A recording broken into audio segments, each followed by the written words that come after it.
Okay. Hi, everyone. Look, I'd like to talk about not so much sort of art itself, but really the relationship between art and the city and identity and culture. And I'd like to do this through the lens of New Century Garden that Aaron has proposed. First of all, as a bit of a background, I'm of Korean origin. I was born in Seoul, Korea, and I came to Australia when I was 10, migrated with my family in 1980. And I guess in the last 30 years, the global context to what Korea and the region plays in the world has shifted. And at the same time, I've seen a huge amount of change in Sydney and Australia as well. And I guess I sort of bring this up in the context of the term New Century. I mean, New Century as a term is already having some level of recurrency, particularly in that in the economic, political and cultural context in the changing circumstance in a globalised thing. And I think Sydney has a particular place in this perspective, and there are some things I'd like to share. Garden, again, a really interesting way to sort of to propose talking about public art around sort of New Century Garden and what is the relationship between garden, or different ways you can think about garden and art and public space and public art. And so I thought I would reflect on really a garden in a broader sense, in a landscape, in an ecological sense, and I guess the tradition, a very sort of personal reflection on those things. So here we have a scene, it's in Korea. Korea itself is a very mountainous region, so about 70% of the country is too sort of mountainous to actually occupy. So you end up having a country size of, I guess, Tasmania, or a little bit smaller, occupying 65 million people, but you've only got 30% of the landmass to do so. So it is, and these, next scene here, the tradition of that strong landscape and the way settlement and the reflection on that landscape in its history, in the Asian history, has, starts from a sense of awe, I guess, of that landscape and the human occupation being a smaller sort of player within that context. Next. And I guess as just like as a general part of social and human evolution, as you see emergence of towns and cities and things, there is a greater level of control and confidence of how one manipulates that landscape to provide for more organised means to gain food, water, and provide opportunities for other kind of cultural and social sort of activities. Next. And again, we've seen a lot of discussions around the classic Chinese garden and the scenographic, the compositional, the pictorial qualities of that, and as well as the immaterial and the sort of the abstract sensibility that's contained within that are different readings of what a garden can be. Next. This is, of course, Seoul. This is Seoul now. It's, as I described, it is surrounded by mountains. There's a very large river that runs through it, and then within that flatter area occupies a city that's the size of the population of Australia as a whole. And these sort of mega cities and the kind of dynamic that's emerging in that region, Seoul is quite reflective of sort of urbanisation that's occurring in the region in general. So when one starts to sort of look at these sort of things, one starts to wonder, well, where does the garden fit into these sort of emerging contexts? Next. And so the term urban ecology gets floated around, and a common way to look at that, this is Cheonggyecheon. It's quite a well-known revitalisation project where a stormwater canal has been naturalised, or it's been returned to some soft landscape system. Next. But I think perhaps another more interesting take on this would be that if you were an alien and you're looking kind of from a distance and you're looking at looking at the Earth and looking at all the sort of evolution of various different natural systems and social systems and things going on.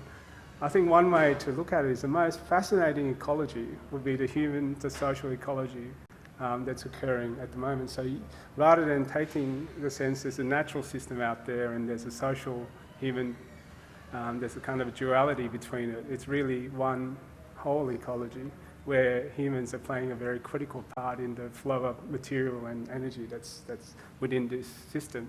And this kind of idea is even in geology taking quite a currency, where they're even coining this era as an Anthropocene era, where there's one single species that's actually reshaping the fundamental construct of the planet.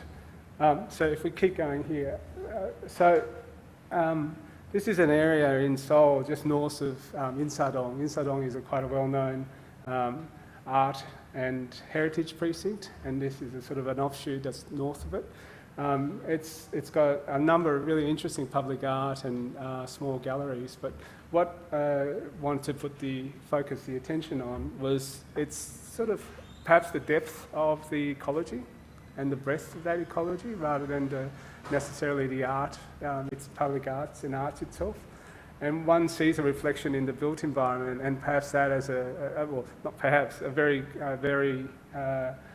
clear reflection of the kind of the depth of creative energy that's there in the business owners, in the occupants, in the users, the people who consume, produce, and run things there.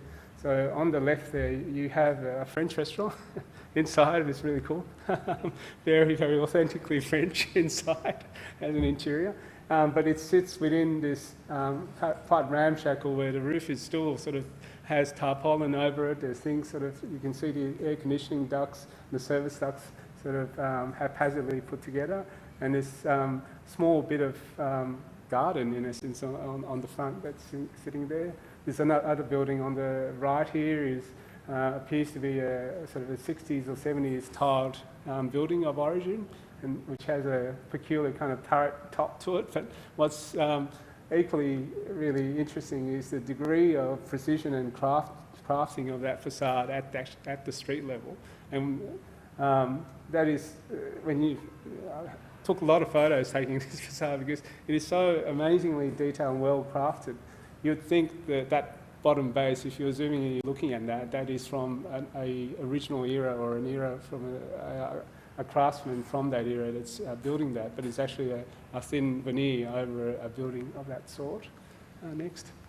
Similarly, the area has, of course, some contemporary architecture and has, these whole building facades and things that they interplay with recycled material, provide social opportunities and interesting sort of interface between the building and the public life.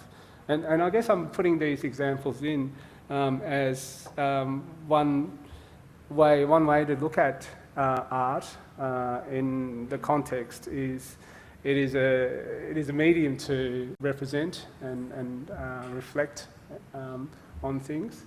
But another way is, I guess, the deeper impact that can have in the culture of the city, and seeing art as a capacity building exercise, and seeing art in the way that it might operate and transform and deepen the sort of the breadth of people who create and make the city and shape the ideas in the city. Next. So coming back to Sydney, I over the last 30 years, when I first came to Sydney, it was there wasn't much sense of multicultural spirit, even though there was a number of different cultural and ethnic diversity there. In terms of its vibrancy, whether it's food or social structures and things, it was fairly thin. Particularly where I grew up in St Ives, it was fairly thin. But over that course of that 30 years, things have emerged tremendously. And you often think in these sort of urban settings that things don't really change that much. But when you look backwards, even in a 10-year period, so many things change. Sydney, over the last even 20 years, the amount of residents, through the policy of trying to bring in more residents into the city, has changed the character and the pattern of use in the city quite dramatically. And as Aaron pointed out, and many of the other speakers pointed out, this sort of southern part of Sydney is a really active, interesting ecology of some sort. And so I just want to make that connection between the theme and this part of the city. And next, and if you a lot of focus has been on Chinatown, and that of course has strong sort of roots and generations of history and memory, and is the foundation to Asian culture in Sydney itself. But where I do see Sydney being quite particular in a global context is the incredible fine diversity of Asian and non-Asian cultures that are in this southern part of Sydney. So, to give you an example, if I go to my favourite Korean restaurant down on Pitt Street around in Madang, it's quite a lot of Asians, some non-Asians too, but it's majority aren't Koreans. And this sort of sense of a finer intermix between the different influences, I think is something that Sydney already has. We already own that culture. You know, and that's quite a unique thing that's in Sydney that I haven't seen in other parts of Asia or even other parts of in places like New York and other things. They have fantastic culture too, but there's a little bit more distance between the relationships rather than the sort of the tightness of that grain. And certainly in the global context, other cities like Shanghai and Singapore, they have a sense, just because of their sheer scale and position economically and politically in the context, to have a strong voice in this region. But in terms of where I see some latent potential that Sydney holds, I do really see it in this sort of southern part of Sydney. So it's like there's a line, Bassett Street. You've got north of Bassett Street, someone told me, and you've got south of Bassett Street, and there's an interesting thing there. So, so I would like to sort of leave perhaps the thoughts on that front, and on the front, I guess how we can tap into some of that energy that's already latent there, and to both see public art as an opportunity to reflect and to represent some of those things, but also see public art as an opportunity to build capacity in the system, so these opportunities or these sort of voices and the divergent things can emerge within the system that we have.